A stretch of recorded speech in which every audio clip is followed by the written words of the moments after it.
मन्दकन्दं प्रभुदेवचन्द्रं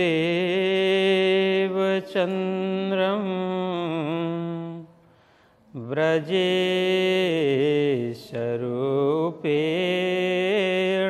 पुरापि जातं प्रविश्य प्राप्तं प्रियप्राणनाथं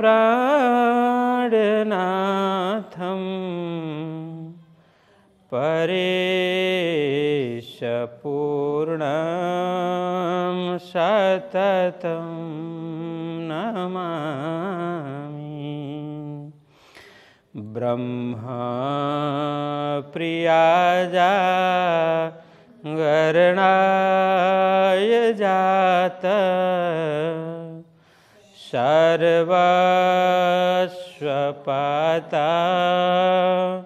भवसिन्धुत्राता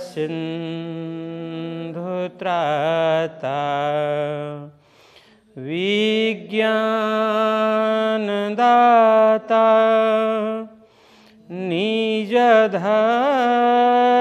निजधर्मधाता दीनैकबन्धो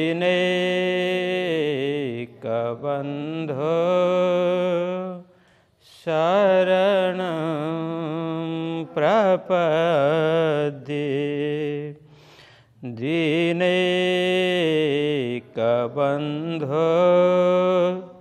शरणं प्रपद्ये। श्री कृष्ण कन्हैया लाल की, श्री सतगुरु महाराज की, श्री प्राणनाथ प्यारे की जय। श्री लालदास महाराज की जय। श्री पाँच नवतनपुरी धाम की, जगद्गुरु आचार्य श्री 108 कृष्णमणि जी महाराज की, समस्त सुंदर साथ की जय। प्रणाम। तो जैसे ही भुजनगर में क्या हुआ, उन्हें दर्शन हो गए, वो ब्रज के दर्शन हो गए, प्रसाद मिला, फिर उनको आत्मस्फुरणा हो गई, प्रेरणा मिली कि हाँ अब आपको इससे अधिक वस्तु चाहिए तो कहाँ जाना चाहिए, हलार देश में जाना चाहिए। तो जैसे ही यहाँ आए जामनगर, तब इसको जामनगर को जामनगर नहीं बोला जाता था, हलार ही बोलते थे। फिर बाद में नवानगर हुआ, फिर नवानगर से जामनगर बना। तो यहाँ आकर के यहाँ रहने लगे, फिर अलग अलग मंदिरों में गए, सबको देखा परखा। फिर श्याम जी के मंदिर में कांजी भट्ट के पास में जाकर के भागवत श्रवण निष्ठा से करने लगे। ठीक है, तो उनकी निष्ठा को देख करके कांजी भट्ट क्या करने लगे, जब तक देवचंद्र जी नहीं आते तब तक वो मूल प्रसंग में नहीं चढ़ते थे। समय में कथा तो व्यासासन में बैठ करके चर्चा शुरू कर देते थे, लेकिन जो मजल है जहाँ पहुँचा है, जैसे कल हमने 14 चौपाई शुरू कर ली, तो आज 15 से करना है ना। कोई ऐसा विद्यार्थी हो जो अधिक उसमें सजग रह करके सुनता हो, है ना, ध्यान दे करके सुनता हो और एक एक याद करता हो, तो उसके लिए राह देखते हैं ना। हाँ, वो विद्यार्थी अभी पहुंचा नहीं है करके वो 15वें चौपाई में नहीं जाते, दूसरी चर्चा करते हैं। इसी तरह से कांजी भट्ट भी ऐसे ही करते थे कि दो श्लोक आगे नहीं बढ़ाते थे जब तक देवचंद्र जी महाराज नहीं आते। क्यों ऐसा किया? क्योंकि कभी कभी वो विलंब होता उनको, तो फिर कथा पूरी होने के बाद में जाकर के घर में जाकर के प्रश्न करते थे, फिर वो श्लोक सुनना चाहते थे। इसीलिए उनको लगा कि इतनी जिज्ञासा है, इतना निष्ठा है इनके में, तो जब तक देवचंद्र जी नहीं आते तब तक कथा शुरू नहीं करते थे।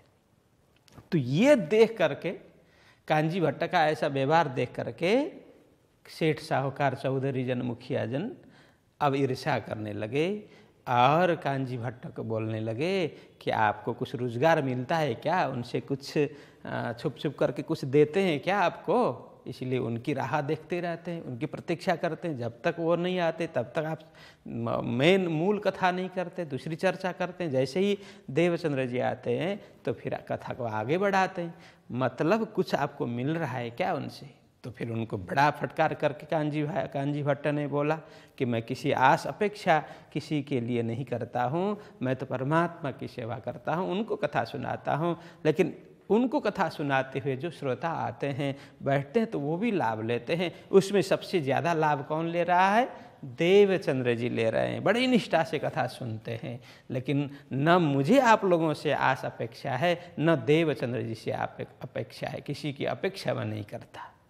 और यदि कुछ मिलता है तो आप लोगों से मिलता है, आप लोग स्वेच्छा से देते हैं। मैं कभी मांगता नहीं हूँ, मैंने कभी याचना नहीं की, याचक बना नहीं हूँ मैं। आप लोगों अपनी इच्छा से देते हैं, इसके लिए आप इस तरह से मुझसे बात नहीं कर सकते करके उन्होंने जब स्पष्ट बता दिया तो अब सब मौन हो गए। फिर जा कर के अंदर अंदर छिद्र ढूंढने लगे, कब कमी मिले देवचंद्र जी की, ये सब देख करके अंदर अंदर ईर्षा करके बैठे थे। यहाँ तक प्रसंग चला। ठीक, अब आगे प्रसंग चलाते हैं। 14वीं चौपाई में क्या था? छिद्र को ढूंढत रहे बाहिर दृष्ट अहंकार, मार्ग को पावे नहीं रहे रब्द को तैयार। तो इस तरह से तो केवल विवाद के लिए ही वे प्रतीक्षारत थे ऐसे लोग। तो वहाँ तक प्रसंग चला था। अब आगे 15वीं चौपाई में क्या कहते हैं? और श्री देवचंद्र जी को पन रहे, ना होए द्वादशी को भागवत, ता दिन आप उपवास करे, आज आहार न पायो आत्मा इत। अब ये सेठ साहूकार सब क्या देख रहे थे? कमी ढूंढ रहे थे। कहाँ ये गलती करेगा, कहाँ पर इसकी कमी दिखेगी, फिर जा कर के हम इसको पकड़ेंगे, इसको नीचा दिखाएंगे करके वो सब देख रहे थे। उतने में एक प्रसंग क्या मिला क्या? अब देवचंद्र जी महाराज ने एक नियम रखा था, और श्री देवचंद्र जी को पन रहे। पन मतलब नियम। देवचंद्र जी महाराज जी का एक नियम क्या था? ना होए द्वादशी को भागवत। जब द्वादशी के दिन भागवत कथा नहीं होती थी, उस दिन देवचंद्र जी महाराज उपवास करते थे, भोजन नहीं करते थे। ये उनका नियम था। ता दिन आप उपवास करे, मतलब उपवास मतलब वैसे तो उपवास का मतलब सीधा सीधा होता है, उप मतलब नजीक, वास मतलब बैठना, निकट बैठना, नजीक बैठना। किसके निकट बैठना? परमात्मा के निकट बैठना। अन्य सभी काम से फारक होकर के बस परमात्मा के नजीक बैठना, मंदिर के नजीक बैठना, ध्यान चिंतन करना, मनन करना, इसको उपवास बोलते हैं। लेकिन उसी को फिर बाद में भोजन न करने को भी उपवास कहने लग गए, क्योंकि अब भोजन जब करते हैं तो उसके लिए शौच आदि के लिए भी समय जाता है। भोजन बनाने में अभी की तरह सुविधा नहीं थी, वो लकड़ी में भोजन बनाना होता है, जंगल में जाकर के लकड़ी चुन करके लाना और भोजन बनाना, और उसमें बनाए हुए पात्र है वो भी काले हो जाते थे, उसको साफ सुफ करने में भी समय लगता। पानी भी तब घर में नहीं होता था, कहीं नदी में जा कर के, कुआं में जा कर के पानी भरना आदि खूब मेहनत करना होता था। इसीलिए कभी कभी क्या करते थे कि भजन अधिक करना हो, भक्ति करनी हो, ध्यान चिंतन करना हो तो क्या करते थे? भोजन नहीं करना। भोजन नहीं करेंगे तो आधा झंझट पूरा हो गया ना। भोजन सामग्री जुटाना, बनाना, वो सब साफ सुफ करना, जल भरना आदि सब से निवृत्त हो गए। और दूसरा, शरीर भारी नहीं रहता, शरीर खाली रहता है तो क्या होता है? पेट खाली रहता है तो क्या होता है? शौच आदि करने के लिए बार बार उठने की जरूरत नहीं, जाने की जरूरत नहीं है, तो समय का बचत हो जाता है। अधिक से अधिक उसमें जप होता है, भजन कीर्तन होता है। इसीलिए उसको बोलते थे उपवास। परमात्मा के नजीक में बैठ कर के भजन करने को, परमात्मा के अनुभव करने के लिए उनके निकट बैठना, उसको उपवास बोलते थे। लेकिन अब एक दिन भजन करना है तो फिर ठीक है, एक दिन भोजन भी नहीं करेंगे। तो भोजन नहीं करेंगे तो सारे झंझट पूरे हो जाएंगे, इसीलिए वो भोजन नहीं करते थे। तो उसी को फिर उपवास कहा जाने लगा। ता दिन आप उपवास करें। तो सद्गुरु जी बिल्कुल उपवास करते थे, निराहार, निर्जल निराहार रहते थे जिस दिन कथा नहीं होती थी। आज आहार न पायो आत्म इत, आज क्यों भोजन नहीं करते थे? तो वो मानते थे तो आज आत्मा का आहार नहीं मिला। आत्मा का आहार क्या है? आत्मा का आहार क्या है? कथा है, चर्चा है, भागवत कथा है, वो आत्मा का आहार है। जब तक भागवत श्रवण नहीं करते थे उनको लगता था आज आत्मा को आहार नहीं मिला, आत्मा को भोजन नहीं मिला, अतः मैं इस शरीर को भी भोजन नहीं दूंगा, ऐसा उनका नियम था। तो कहते हैं ये तो भांडा आहार का क्यों कर देऊं आकार, श्री भागवत सुने निष्ठाबंद रहे यही को विचार। तो वो ऐसा सोचते थे, देवचंद्र जी महाराज क्या सोचते थे? ये तो भांडा आहार का, भांडा मतलब ये पात्र, भोजन का पात्र ही है, ये शरीर तो भोजन का पात्र है, पेट है भोजन का पात्र, और जब तक आत्मा को आहार नहीं मिले तब तक इस पात्र में मैं क्यों भोजन डालूं, क्यों अनाज डालूं, क्यों कर देऊं आकार, इस आकार को मैं भोजन देने वाला नहीं हूँ। श्री भागवत सुने निष्ठाबंध, निष्ठा से एक निष्ठा होकर के प्रेम पूर्ण वो भागवत सुनते थे। रही यही को विचार, वो ऐसा ही विचार करते थे। क्या विचार करते थे? सर्वप्रथम आत्मा को आहार मिलना चाहिए, आत्मा है तब तो देह है, आत्मा वगैरह का देह इसका कोई भी काम नहीं है। इसीलिए वो आत्मा का महत्व तो ज़्यादा देते थे आत्मा के लिए, इसीलिए आत्मा को जब तक भोजन नहीं मिलता शरीर को भी नहीं देते थे, यही अर्थ था। और यह भी देखिए द्वादशी को क्यों भागवत कथा नहीं होती थी, यह भी जानना चाहिए। द्वादशी के दिन में जो सुत जी है, सुत जी महाराज का देहांत हुआ था, इसीलिए द्वादशी के दिन उनकी स्मृति में भागवत कथा नहीं करते हैं। प्राचीन परंपरा से जो अभी तो साप्ताहिक करते हैं तो उसको तिथि नहीं देखते, वो करते हैं कथा, लेकिन एक वर्ष तक चलने वाली जो कथा है, वार्षिकी कथा बोलते हैं, एक वर्ष तक चलने वाली कथा में वो द्वादशी के दिन कथा नहीं करते, क्योंकि जब नैमिषारण्य में 88,000 ऋषि वर्ग श्रीमद् भागवत कथा अन्य पुराण सब श्रवण कर रहे थे वो सुत जी महाराज से, तो रोमहर्षण सुत बोलते हैं उनको, तो उनकी हत्या हुई थी। बलराम जी महाराज ने उनका वध कर दिया था द्वादशी के दिन में, इसीलिए उनकी स्मृति में द्वादशी के दिन भागवत कथा नहीं होती है। इसीलिए जब भागवत कथा नहीं होती है तो देवचंद्र जी महाराज भोजन नहीं करते थे, ये कारण है। तो यह बात उन लोगों ने सुनी अपने कान, ये आहार एकादशी को करे, 12 उपवास रहे जाना। अब जो कमियां देखने वाले, कमी ढूंढ रहे थे, छिद्र ढूंढ रहे थे, गलती कब करेंगे देवचंद्र जी, ऐसा देख करके ऐसे प्रतीक्षारत थे। कौन? सेठ साहूकार, चौधरी, मुखिया वगैरह। अब उनको ये बात पता चल गई, क्या कि यह बात उन लोगों ने, किन लोगों ने? सेठ साहूकार, चौधरी लोगों ने सुनी अपने कानों से यह बात सुनी। तो फिर बोलते हैं यह आहार एकादशी को करे, 12 उपवास रहे जाना। हाँ, क्या सुना? हाँ, देवचंद्र जी की एक गलती हमने सुन ली। क्या? कि देवचंद्र जी एकादशी को तो भोजन करते हैं, एकादशी में तो आहार ग्रहण करते हैं, लेकिन द्वादशी के दिन उपवास करते हैं। लेकिन शास्त्र की तो यही मर्यादा है कि हमारी प्राचीन परंपरा से क्या है, एकादशी को व्रत रखना चाहिए, द्वादशी को भोजन करना चाहिए। लेकिन देवचंद्र जी उल्टी रीत चला रहे हैं, उल्टा कार्य कर रहे हैं। क्या कर रहे हैं? एकादशी तो भोजन करते हैं, द्वादशी को उपवास रखते हैं, भोजन नहीं करते हैं।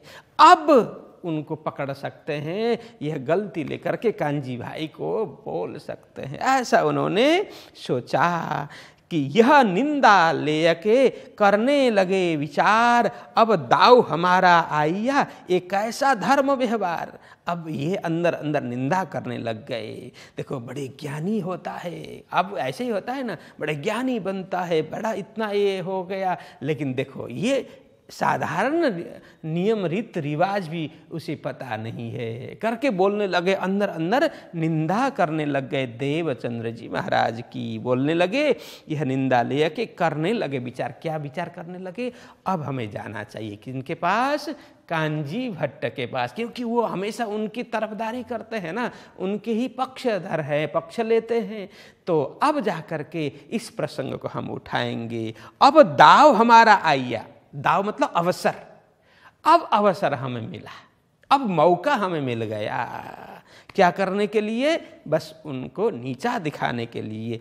ये कैसा धर्म व्यवहार देवचंद्र जी जो कर रहे हैं, ये कैसा धर्म है, किस प्रकार का व्यवहार है। हम सभी तो एकादशी में व्रत रखते हैं, द्वादशी में भोजन करते हैं, किंतु देवचंद्र जी का नियम क्या है कि एकादशी को तो भोजन करे, द्वादशी को व्रत उपवास रखे। ये किस प्रकार का धर्म है, किस शास्त्र में ऐसा बताया है, ये हमें स्पष्ट वो पूछ लेना चाहिए करके वो अंदर अंदर सब गुट बंदी करके विचार करने लगे, परामर्श करने लगे, कब जाना है, कब पूछना है जा करके कांजी भट्ट को। ये आदि सब यहाँ प्रसंग बनता है। तो ऐसा विचार करके आए सभा में मिलके, पूछी कांजी भट्ट से, ऐसा उपदेश तुम दिया जो प्रसाद ले एकादशी में। आए अब एक दिन सब आकर के सभा में बैठ गए। सभा में जैसे ही बैठे पहुँचे वहाँ पर अब सब प्रश्न एक स्वर में प्रश्न करने लगे। अरे भट्ट जी आप ध्यान दें, हम एक प्रश्न लेकर के आए हैं, क्या बताइए। तब उन्होंने कहा, कांजी भट्ट को पूछा, आए सभा में मिलके पूछी कांजी भट्ट से, सब ने मिलकर के कांजी भट्ट से पूछा, क्या ऐसा उपदेश तुम दिया जो प्रसाद ले एकादशी में। हमें लग रहा है, क्या लग रहा है, आप हमें तो दूसरा ही उपदेश देते हैं, और अपने प्रिय शिष्य कौन, देवचंद्र जी, उनको तो अलग ही आप उपदेश देते हैं, ऐसा हमें मालूम पड़ता है। बोला तो कांजी भट्ट ने बोला, क्यों भाई ऐसा क्यों बोल रहे हो। तो बोलते हैं, तो ऐसा उपदेश तुम दिया, तो आपने ही तो दिया है। क्या? तो कहते हैं जो प्रसाद ले एकादशी में। तो देवचंद्र जी तो एकादशी में भोजन करते हैं, तो आपका प्रिय शिष्य है, तो वो आपने ही उपदेश दिया होगा, इसीलिए तो भोजन करते होंगे। और कहते हैं करे 12 को उपवास, द्वादशी के दिन तो वो उपवास रहते। ये कौन शास्त्रों बताए, यूं श्री देवचंद्र जी कहते हैं, सो हम सो कहो समझाए।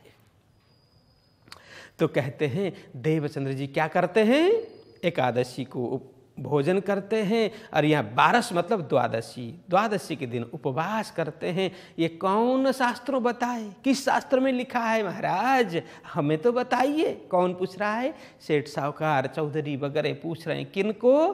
कांजी भट्ट को पूछ रहे हैं, महाराज बताइए आपने कैसा उपदेश दिया, या तो किस शास्त्र में लिखा हुआ है, ये जरा हमें भी तो बताइए कि एकादशी के दिन में तो भोजन करना और द्वादशी के दिन में उपवास रखना, ये किस शास्त्र ने बताया, कहाँ पर लिखा हुआ है। यूं श्री देवचंद्र जी कहते हैं, सो हम सो कहो समझाए। देवचंद्र जी ऐसा यहाँ कहते हैं, मतलब अभी तक देवचंद्र जी से कुछ बातचीत नहीं हुई है इनकी, लेकिन यहाँ कहने का मतलब है ऐसा देवचंद्र जी करते हैं, तो आप बताइए हमें क्या ये सही है, क्या अनुकूल है, शास्त्र मर्यादा के अनुरूप ये धर्म व्यवहार कर रहे हैं क्या। तो ऐसा उन्होंने एक शोर में सब पूछा।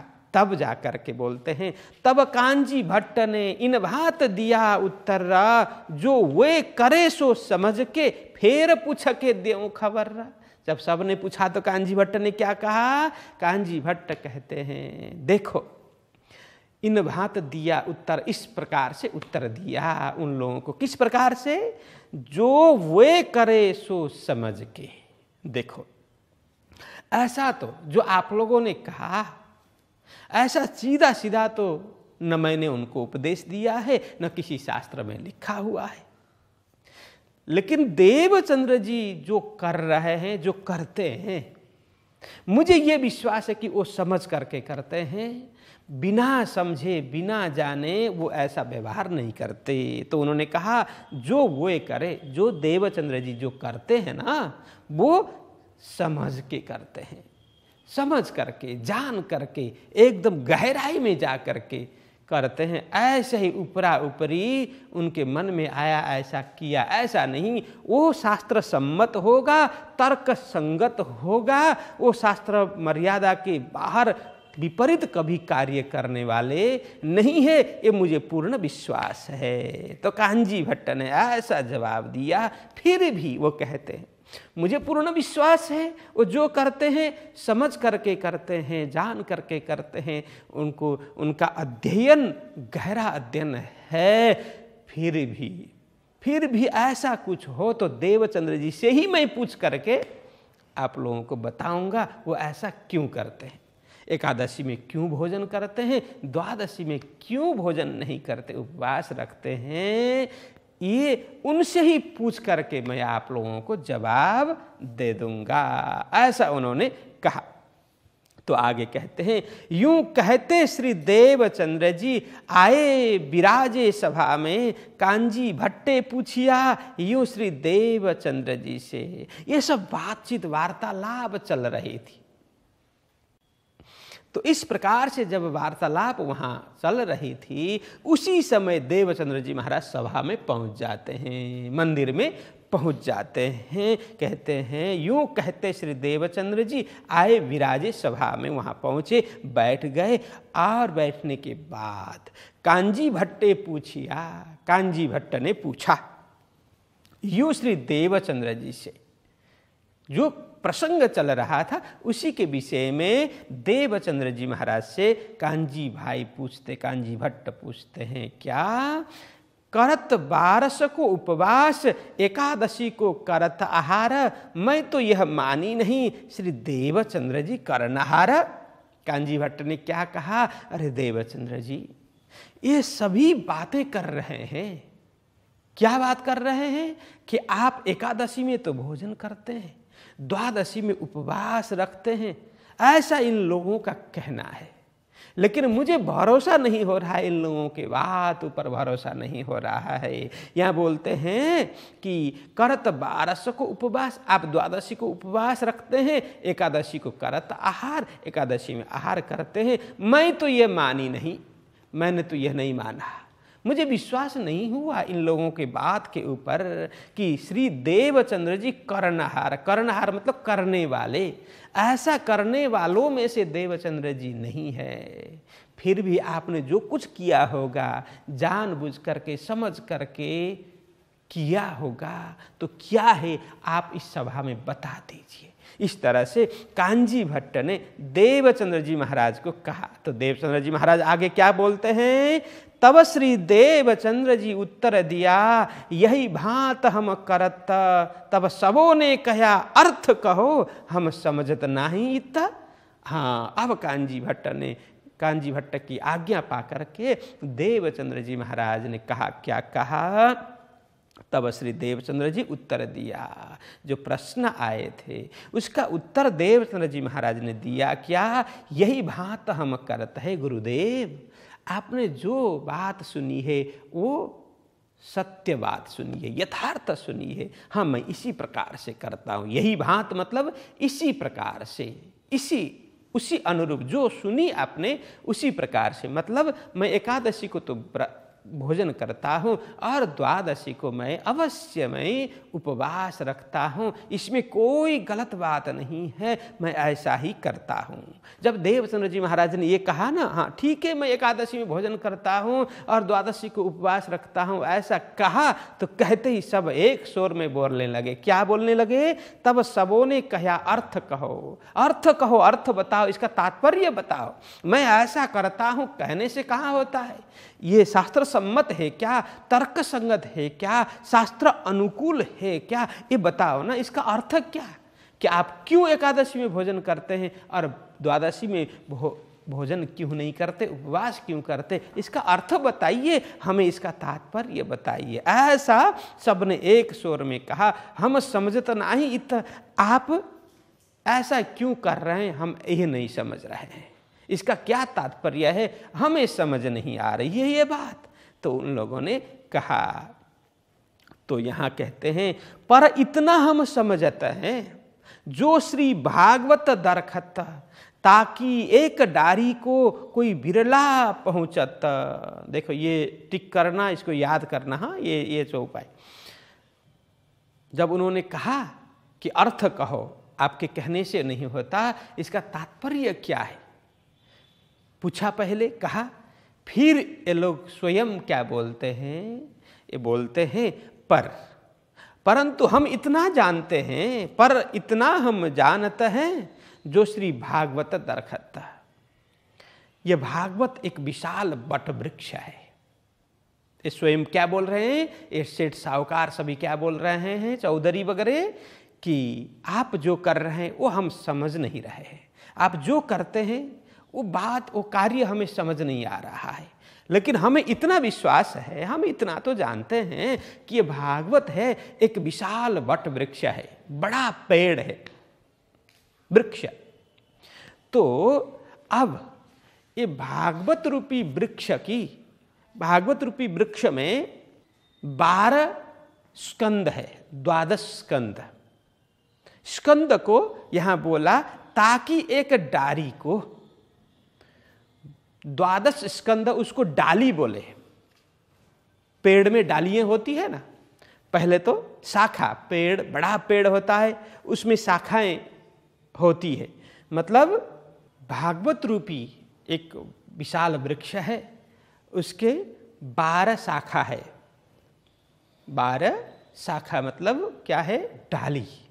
ठीक, कोई बिरला पहुंचा था, वो कहते हैं भागवत रूपी विशाल वृक्ष के किसी एक शाखा में, 12 शाखाओं में किसी एक शाखा में, मतलब किसी एक स्कंद को जानना, स्कंद को ऊपरा ऊपरी जानना भी बहुत कम लोगों के बस की बात है।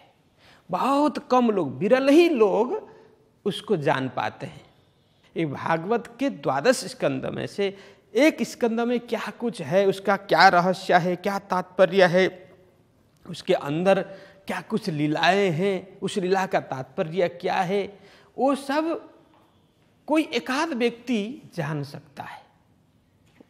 लेकिन आप कैसे हैं, वो बोलते हैं कि पर तुम पात पात की रग में, हे दरखत विस्तार, तहां तुम सब में फिरवले, ऐसो औरन को नहीं विचार। लेकिन हे देवचंद्र जी, हम इतना तो जानते हैं, आप ये समग्र भागवत रूपी विशाल वृक्ष के केवल डाली में नहीं, डाली के अंदर छोटी छोटी अन्य डालियां होती है, प्रमुख शाखा, फिर उसके बाद में अन्य शाखाएं, छोटी छोटी शाखाएं, फिर उसके वो छोटी छोटी शाखाओं में क्या, फिर पत्ते लगते हैं, वो पत्ते के अंदर भी रग रग नशे होते हैं ना, वो रेशाएं होती है, वो रेशा रेशा में आप पहुँचे हैं, ये बोलते हैं। पर इतना हम समझते हैं, हम इतना तो जानते हैं, जो श्री भागवत दरखत, ताकि एक डारी को कोई बिरला पहुँचत, पर तुम पात पात की रग रग में। अब तो बड़े बड़े शाखा तो 12 स्कंद हो गया, तो उसमें 365 अध्याय हैं भागवत में, तो अध्याय छोटी छोटी शाखाएं हैं। वो बड़ी शाखा में, बड़ी डाली में फिर छोटी छोटी डालियां लगी होती है ना, वो है 365 अध्याय भागवत में, उसको छोटी छोटी शाखाएं बोलते हैं। अब उस शाखा के अंदर, शाखा के ऊपर पत्ते लगे होते हैं, पर्ण पात लगे होते हैं, पत्ते वगैरह, वो पत्ते के अंदर भी रेशाएं सब दिखती है ना, वो रेशा रेशा में आप सभी विचरण करने वाले हैं। मतलब क्या है, वो रेशा क्या है, 365 अध्याय छोटी छोटी शाखा है, छोटी छोटी डाली है, और 365 अध्याय के अंदर जो श्लोक है, वो श्लोक है पत्ते हैं, श्लोक को पत्ते बोलते हैं। और श्लोक के अंदर क्या होता है, छोटे छोटे शब्द होते हैं ना, वो शब्द है रेशा, शब्द है रेशा। तो देवचंद्र जी महाराज पूरे स्कंद को भी समझ गए। स्कंद के अंदर कितने अध्याय अध्याय के विषय में उनको पता है। केवल अध्याय नहीं, अध्याय के अंदर कितने श्लोक है, 18,000 श्लोक भागवत, 18,000 पत्ते हैं इसमें। ये 18,000 श्लोक भागवत के है ना, वो भागवत का, ये भागवत रूपी विशाल वृक्ष के पत्ते हैं। और इसके अंदर जो 18,000 श्लोक के अंदर जो शब्द है, वो उसके पत्ते के अंदर के जो नस है, रेशा वगैरह है, वो शब्द भी जानने वाले हैं देवचंद्र जी महाराज। इतने गहराई में पहुंचे हुए हैं। ये सत्य हकीकत है, लेकिन ये लोग क्या बोल रहे हैं? कटाक्ष करके बोल रहे हैं। यह शुद्ध भाव से नहीं बोल रहे हैं। कोई बोलते हैं ना, अरे आप तो बहुत बड़े आदमी हैं, तो वो कटाक्ष करके बोलेंगे, अंदर से ईर्ष्या लेकर के बोलेंगे, जलन हो करके बोलेंगे, अंदर सद्भाव से नहीं बोलेंगे। तो इसी तरह से देवचंद्र जी महाराज, वो हकीकत है, वो सब जानते हैं, सभी जानते हैं, लेकिन ये कहने वाले तो कटाक्ष में ही कह रहे हैं। कुछ भी हो, लेकिन उन्होंने सत्य तो कहा ही, कटाक्ष में कहा हो फिर भी सत्य कहा, क्योंकि ऐसा ही है देवचंद्र जी महाराज। पूरे भागवत, पूरा स्कंद, पूरे अध्याय, श्लोक और शब्द को जानने वालों में से है। इसलिए तो यहाँ कहते हैं ऐसो औरन को नहीं विचार। यहाँ फिर वाले शब्द आया है ना, फिर वाले मतलब विचरण करना। यहाँ आया तहाँ तुम सब में फिर वाले, सभी में मतलब एक एक शब्द में आप विचरण करने वाले हैं, आपने विचरण किया है। ऐसो औरन को नहीं विचार, मतलब औरन को मतलब और का, ऐसा विचार मतलब बुद्धि और मति इस प्रकार की नहीं है, समझ इस प्रकार से नहीं है, उतनी मेधा उन लोगों के और के पास नहीं है, इतनी मेधा, इतनी बुद्धि, इतनी मति आपके पास है। तो कहते हैं कहा ये तो तुम कहता हो शास्त्रों के वचन न, ताको साँच जान के लेते हैं समझाए मन। फिर ये लोग बोलते हैं हाँ ठीक है, आप जो कर रहे हैं शास्त्र सम्मत होगा। कहा ये तो तुम कहता हो, तुम कह रहे हो। देवचंद्र जी महाराज को कहते हैं आप कह रहे हो क्या? शास्त्रों के वचन न। तो इतने में कहा होगा देवचंद्र जी महाराज ने, मैं शास्त्र विपरीत कार्य नहीं कर रहा हूँ, शास्त्र अनुकूल ही कार्य कर रहा हूँ, ऐसा कहा होगा। तब जाकर के लोग फिर बोलते हैं ठीक है आप बोल रहे हैं हम शास्त्र के अनुकूल कर रहे हैं, लेकिन हमें तो समझाओ कहाँ पर, किस प्रकार से, किस अर्थ में कहा है। ताको साँच जान के, आप जो कह रहे हैं ठीक है हम सच्चा मान लेते हैं, समझाए मन, अपने मन को बाहर से तो समझा लेते हैं। आपने जो कहा मैं शास्त्र सम्मत कर रहा हूँ, शास्त्र के अनुकूल कार्य कर रहा हूँ, ऐसा आप बोल रहे हैं, तो हम बाहरी मन को तो समझा लेते हैं, लेकिन आप बताइए सच्ची बात क्या है, यथार्थता क्या है, वो समझाइए। तब जाकर के देवचंद्र जी महाराज थोड़े कटिबद्ध हो गए और देवचंद्र जी महाराज ने कहा, क्या कहा? तब श्री देवचंद्र जी ने कहा हम लिया ऐसा पन्न, हे भागवत आहार आत्म को, जो लो सुनने न पावे मन। अब कहा देखिए, देवचंद्र जी महाराज ने तब कहा हम लिया ऐसा पन्न, हमने ऐसा ही नियम लिया। सही है, यथार्थ है, आप लोगों ने जो भी बात की वो कोई गलत नहीं है, यथार्थ सही बात चुनी है। मैंने ऐसा ही नियम लिया है कि मैं एकादशी को तो भोजन प्रसाद लेता हूँ और द्वादशी में क्या करता हूँ, उपवास रखता हूँ। उसका कारण मैं बताता हूँ। क्या बताते हैं? है भागवत आहार आत्म को, मैं क्या मानता हूँ? भागवत को मेरी आत्मा के लिए आहार मानता हूँ।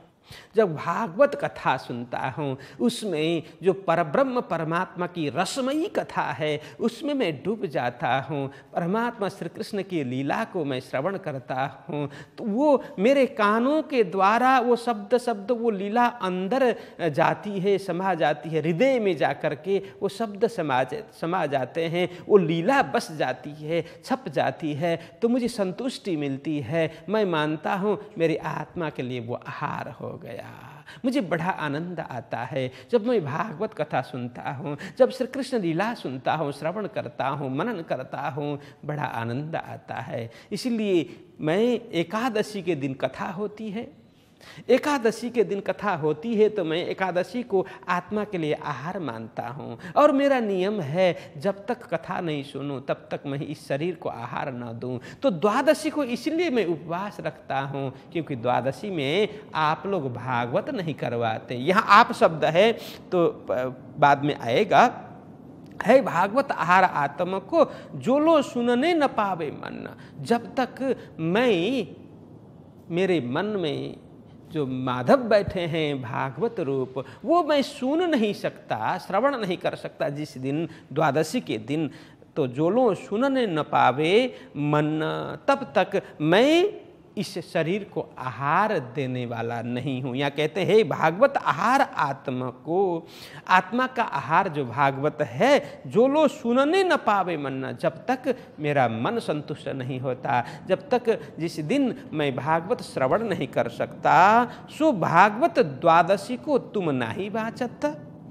अब यहाँ कहा तुम नहीं बाचत, ये आया ना शब्द, तो अब यहाँ इसका दो अर्थ होता है। एक तो आप लोगों का नियम है द्वादशी के दिन में भागवत नहीं करवाते, भागवत कथा नहीं होती, और दूसरा है तुम शब्द यहाँ कांजी भट्ट के लिए भी इंकित करके बोल रहे हैं।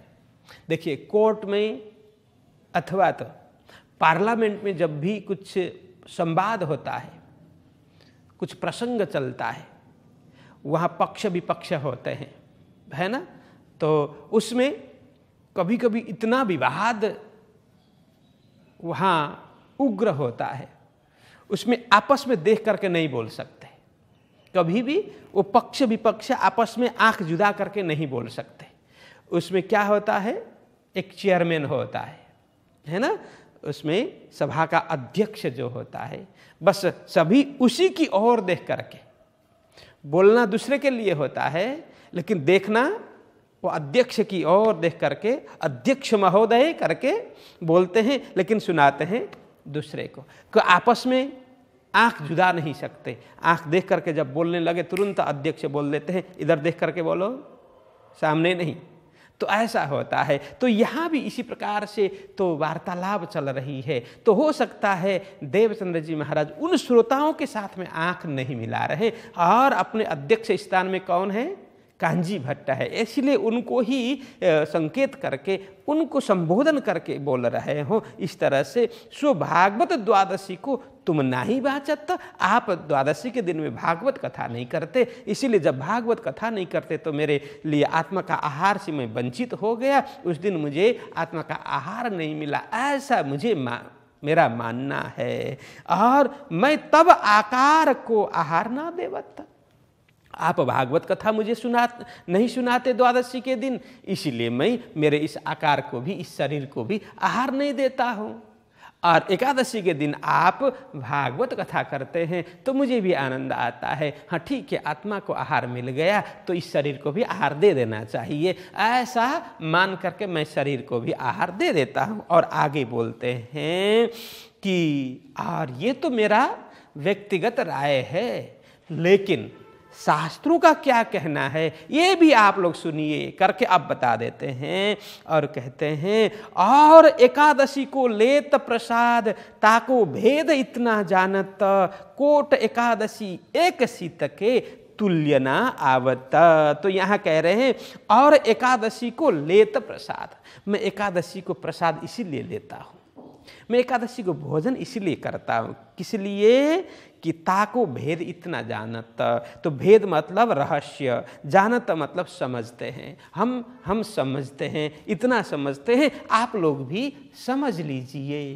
कितना, तो यहाँ कहते हैं देखिए कोट एकादशी एक सित के, शास्त्रों में ऐसा भी तो बताया है, क्या बताया है, कोट एकादशी एक सित के, परब्रह्म परमात्मा, पूर्ण ब्रह्म परमात्मा को भोग लगाया हुआ प्रसाद, उस प्रसाद का एक कण है, एक तरफ एक कण रख दिया जाए, एक तरफ कोटि एकादशी व्रत, 1 2 नहीं, 100 नहीं, 1000 नहीं, लाख नहीं, 1 करोड़ बार एकादशी का व्रत कोई रखे और एक तरफ पूर्ण ब्रह्म परमात्मा को भोग लगाया हुआ प्रसाद का एक कण रखें, दोनों को यदि तौला जाए, तौलने का मतलब दोनों के महत्व को देखा जाए,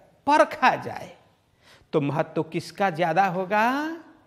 शास्त्रों का कहना है वो भोग लगाया हुआ एक कण प्रसाद है ना, उसका महत्व अधिक है, उसका प्रभाव अधिक है, उससे ये तन भी मन भी सब पवित्र हो जाते हैं। तो यहाँ कहते हैं कोट एकादशी एक शीतके तुल्य न आवत।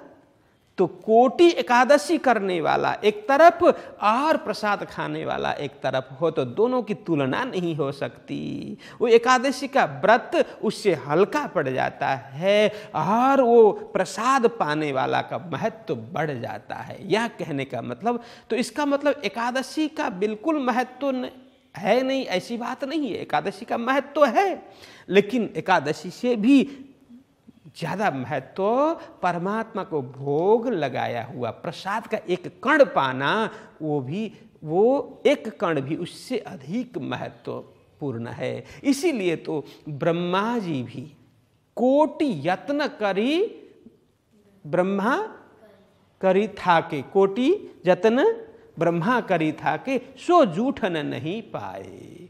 तो ब्रह्मा जी भी श्री कृष्ण के वो जूठा प्रसाद लेने के लिए अनेक प्रयत्न करते रहे, लेकिन अहम भाव के चलते, ब्रह्मा जी के अंदर अहम भाव था ना, इसलिए वो छुप छुप करके वो जाते थे। श्री कृष्ण वो परमात्मा नहीं है, ब्रह्म नहीं है, वो शंका करने लगे। फिर बाद में उनको पता चल गया नहीं नहीं वही ब्रह्म है, तो उनको पश्चाताप हुआ। फिर क्या करें, मैं छुप करके जा करके प्रसाद लेकर के अपना जीवन कल्याण करूं, इस भाव से जब छुप छुप करके जाते हैं, पहले तो कौवे का रूप धारण करके जाते हैं।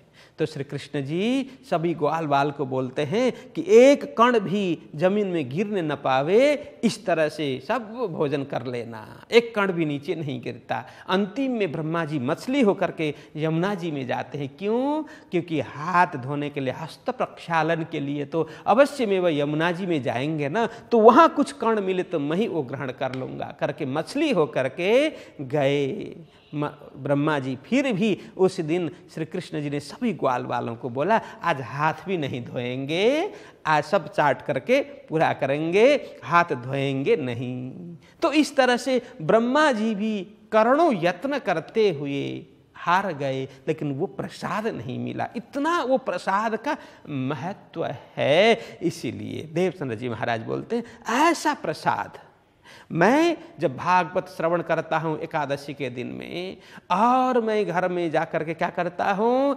परमात्मा के नाम लेते हुए मैं भोजन बनाता हूँ और भोजन को भोग लगाता हूँ, और भोग लगा करके जो भी प्रसाद होता है मैं वो ग्रहण करता हूँ।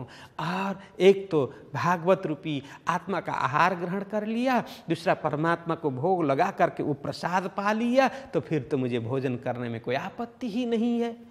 तो इस तरह से स्पष्टीकरण कर देते हैं। तो यहाँ कहा कोट एकादशी एक शीतके तुल्य ना आवता, तो तुलना नहीं कर सकते एकादशी और एक कण प्रसाद का, तो वो मैं महत्वपूर्ण प्रसाद ग्रहण कर लेता हूँ और भोजन ग्रहण कर लेता हूँ। तो आगे कहा, और आगे भी सुनिए क्या, श्री पार ब्रह्म लीला रस का ये जो ग्रंथ श्री भागवत, तिनको सुन के स्वर्ग का ये सब साधना करता। तो पार ब्रह्म लीला रस का, और कहते हैं ये भागवत का ऐसा ग्रंथ है, तो बोलते हैं पर ब्रह्म परमात्मा की लीला रूपी रस से ओतप्रोत।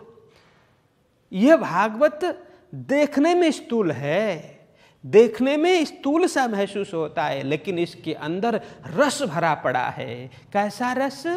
श्री कृष्ण लीला रूपी रस इस तरह से तरबोर है, पूरा पका हुआ फल है, फल के अंदर रस ही रस है, रस भरा पड़ा है। पर ब्रह्म परमात्मा श्री कृष्ण की लीला कथा रूपी रस से भरपूर यह भागवत ग्रंथ तिनको सुन के स्वर्ग का यह सब साधना करता। यह तो इतना अपार श्री कृष्ण का धाम, परम धाम प्रदान कर सके ऐसा ये सामर्थ्य रखने वाला श्रीमद् भागवत ग्रंथ है। और इसको सुनकर के लोग स्वर्ग की साधना करते हैं, स्वर्ग जाना चाहते हैं, वैकुंठ जाना चाहते हैं। यह कहाँ की समझदारी की बात हो गई। भागवत कथा तो मोक्ष प्रदान करने वाला ग्रंथ है। श्री कृष्ण चरण में अनुराग पैदा करने वाला, उनके चरण में पहुँचाने वाला ऐसा पुरुषार्थी ग्रंथ है, ऐसे प्रतापवान ग्रंथ है। तो इसको सुन करके भी परब्रह्म परमात्मा अक्षरातीत श्री कृष्ण की लीला को सुन करके भी, उस रस को पी करके भी कोई स्वर्ग जाना चाहे तो उसको तो मूढ़ ही कहा जाता है, मूर्ख ही कहा जाता है। इसलिए मैं समझता हूँ वो स्वर्ग की साधना नहीं करनी चाहिए। तो आगे वो बहुत समझाते हैं जो क्यों कि एकादशी स्वयं भी कहती है। तो ये सुंदर प्रसंग है। एकादशी भी स्वयं कहती है कि मेरा व्रत धारण करने वाला, मेरे नाम का उपवास करने वाला व्यक्ति भी कालांतर में परमात्मा की, पूर्ण ब्रह्म परमात्मा की कृपा से, उनकी प्रताप से, उनके प्रताप से ही उनके चरण तक पहुंच सकता है। ऐसे ही उसका मोक्ष होने वाला नहीं है। हाँ, मेरा व्रत करके वो थोड़ा थोड़ा पवित्र तो होता जाता है, लेकिन मोक्ष प्राप्त नहीं कर सकता। मोक्ष प्राप्ति के लिए तो परमात्मा का भक्त बनना ही चाहिए, श्री कृष्ण का ही भक्त बनना चाहिए। श्री कृष्ण की कृपा जब होती है, मेरे व्रत करने वालों के ऊपर भी कालांतर में श्री कृष्ण कृपा होती है और उनके कृपा से ही श्री कृष्ण का परम पद प्राप्त कर सकता है करके एकादशी माता स्वयं बोलती है। पंचरात्र एक बड़ा सुंदर ग्रंथ है। तो उसमें स्वयं एकादशी माँ यह बताती है, मेरा व्रत करें कोई बात नहीं, लेकिन मेरा व्रत करने वाले भक्त भी सुने, कालांतर में श्री कृष्ण की कृपा जब तक नहीं होती तब तक परम पद तुम लोग नहीं पा सकते। श्री कृष्ण कृपा की आवश्यकता होती है। तो इस तरह से आगे भी कहती है, जो व्रत करते हैं, तीर्थ करते हैं, नियम करते हैं, दान दक्षिणा जो भी करते हैं, सारा का सारा फल भी सारे वो भगवान श्री कृष्ण के चरण में ही पहुंचाता है। इसीलिए भगवान श्री कृष्ण का चरण प्राप्त करने के लिए उनका प्रसाद पाना, उनकी कृपा पाना ये अति आवश्यक होता है। तो भगवान श्री कृष्ण के का उनकी भक्ति समान न कोई व्रत होता है, न तीर्थ भ्रमण होता है, न कोई दान होता है, न कोई पुण्य होता है, न दक्षिणा देने से भी उस प्रकार का फल मिलने वाला है जो फल श्री कृष्ण की भक्ति करने से प्राप्त होता है। इस तरह से एकादशी स्वयं खूब समझाती है। तो इस तरह से देवचंद्र जी महाराज सबको समझाते हैं कि देखिए, मैंने शास्त्र की बात भी की, अपनी मनोभावना भी व्यक्त कर दी, मेरा ये नियम है, शास्त्र का ये नियम है, सब कुछ उन्होंने बता दिया। अब यहाँ आगे कहते हैं कि तब कांजी भट्टे कहया, देवो इनका उत्तर जवाब न पाया न आया काहू को, धन्य धन्य कहा यूं कर। तब देवचंद्र जी महाराज ने इतना समझाया, शास्त्र की बात की, सब कुछ अपने तर्क संगत बात की। तब कांजी भट्ट ने कहा, सबको इंगित करके, अब कहो क्या बात कर रहे थे आप लोग। देवचंद्र जी की कमियां निकाल रहे थे ना, अब उन्होंने जो बात कही इसका कोई उत्तर है क्या? तो कहते हैं जवाब न आया काहू को। अब देवचंद्र जी महाराज ने जो कहा उसकी प्रति उत्तर देने की सामर्थ्यता किसी में नहीं थी, तो सब मौन हो गए और बाहर से बोलने लगे, धन्य धन्य कहा यूं कर। अरे देवचंद्र जी, आप तो बड़े धन्य हैं, आप धन्य भागी है, आप में इतनी महान बुद्धि है, महान विवेक है, ज्ञान है, आप बहुत धन्य है। कहा इन भांत चर्चा मिने रहत है एक रस, नीर नयनो झरत है जो वाणी सुने सरस। इस प्रकार से वहाँ पर चर्चाएं हो रही है, एक रस होकर के श्रीमद् भागवत कथा श्रवण करने में रसमग्न होते हैं, निमग्न होते हैं। महाराज एक रस हो जाना मतलब डूब जाना, चर्चा में डूब जाना, लीलाओं में डूब जाना। ये इस तरह से देवतन जी महाराज चर्चा कथा श्रवण करते हैं। नीर नयनो झरता है, जब श्री कृष्ण लीला श्रवण करने लग जाते हैं, जब उनके लीला में खो जाते हैं, उनके नयन से नीर बहने लग जाते हैं, मतलब आंखों से अश्रु की धारा बहने लग जाती है। नयनो नीर मतलब वो पानी, आंखों से पानी गिरने लग जाता है, अश्रु गिरने लग जाते हैं। नयनों से झरत मतलब गिरते हैं, आंखों से आंसू गिरा गिरा करके, आंखों में आंसू भर करके देवतन जी महाराज रसमग्न होकर के, डूब करके वो चर्चा कथा श्रवण करते हैं। जो वाणी सुने सरस, परमात्मा की लीला कथा रूपी वाणी इस तरह से बड़े चाव से सुनते हैं, प्रेम से सुनते हैं।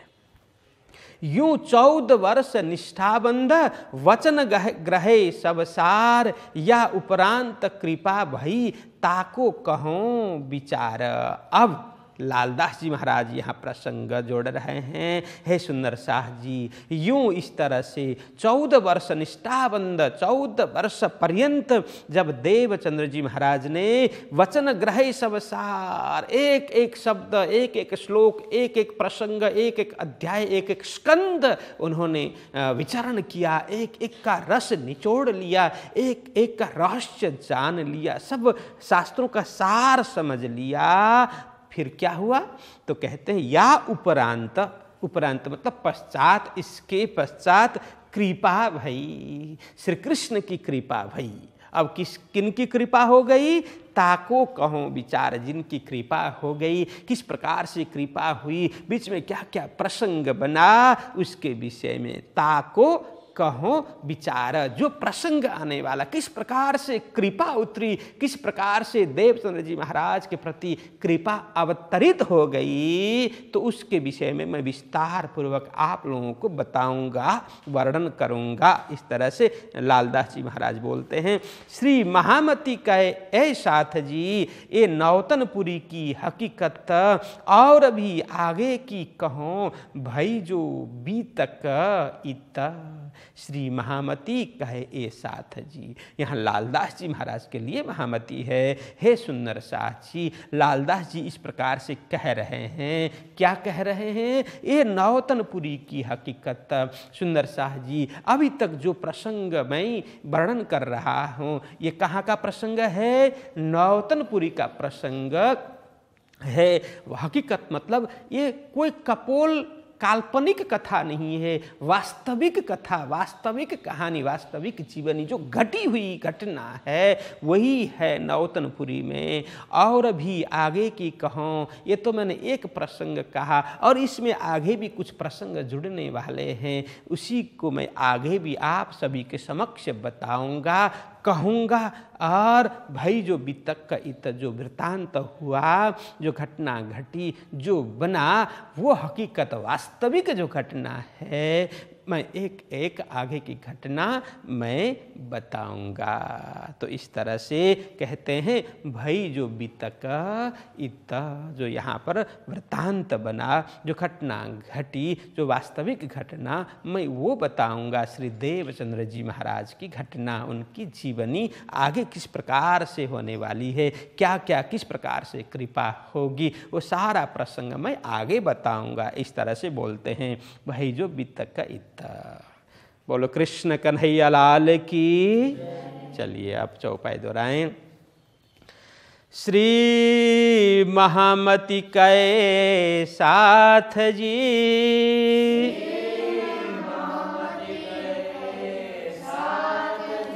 ए नौतनपुरी की हकीकत,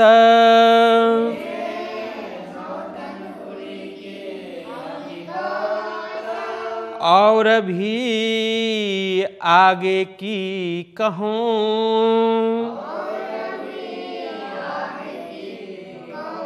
भाई जो बीतक ईत,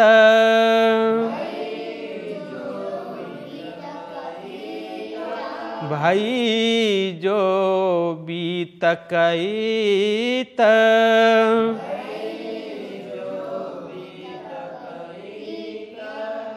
बोलिए कृष्ण कन्हैया लाल की, श्री सद्गुरु महाराज की, श्री प्राणनाथ प्यारे की, श्री कृष्ण प्रणामी धर्म की, श्री पांच नवतनपुरी धाम की, जगत गुरु आचार्य श्री 108 कृष्णमणि जी महाराज की, समस्त सुंदर साथ की। प्रणाम।